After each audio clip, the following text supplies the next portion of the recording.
So chapter 4 is about COVID-19 and the effects that it had, and it affected people in numerous ways. Like I know people that made a lot of money, and I know people that lost their businesses, lost their livelihoods, had to restart, had to reset, and it was a crazy time, as you guys know. So anyway, COVID came.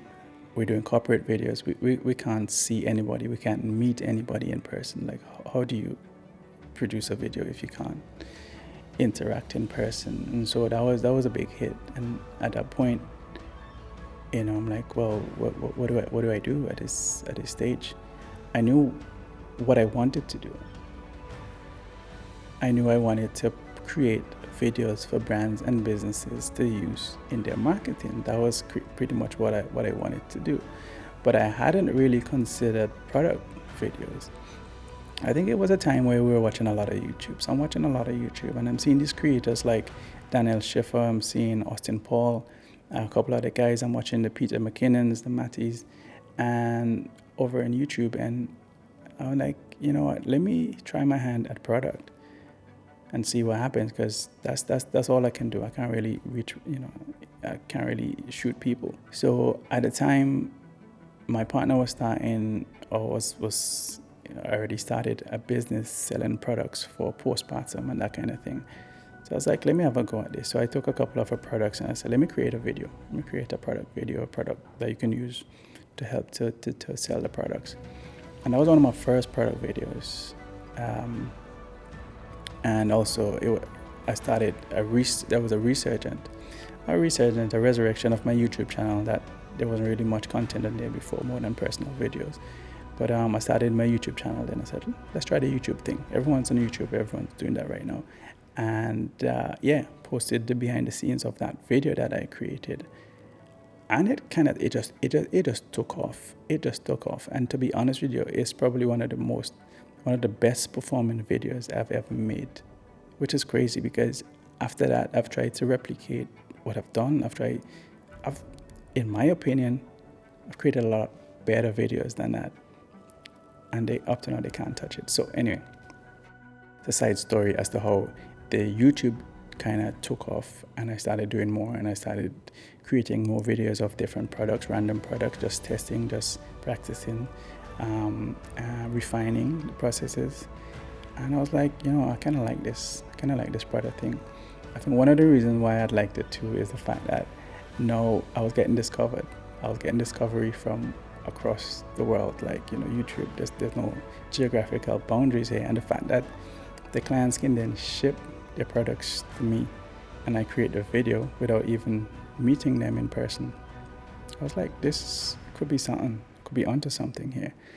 And so I explored that avenue, and I was like, yeah, I actually enjoyed doing that. I can do that in the comfort of my studio at home. I didn't really have to leave. I can just do it there. So that was the birth of product. So that was the birth of the product video production phase of the business. And as with every pivot, every time, there's a new need, there's a new, I suppose, requirement in terms of gear, and in terms of, being able to kind of service that particular niche. So again, I had to go out there and purchase some new lights, got a new slider actually, upgraded the camera, got some new lens, and that kind of thing, as you do, So yeah, that was the outcome of COVID, that whole pivot that I wasn't expecting or looking for, but it happened, and in quite an organic way.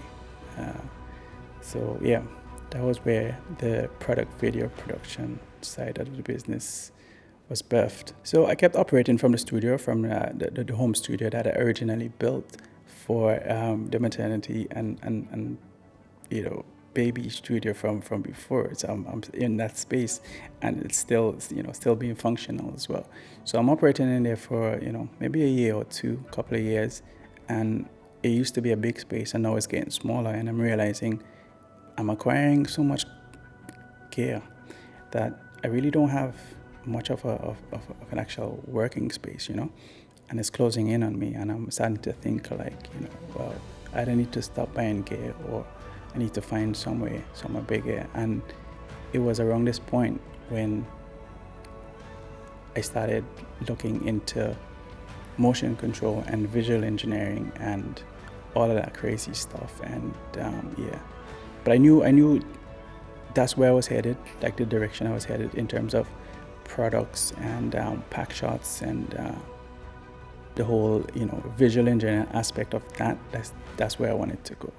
But I'm gonna explore that and kind of tell you how that was developed and how that took its own sort of form and own life in the next chapter.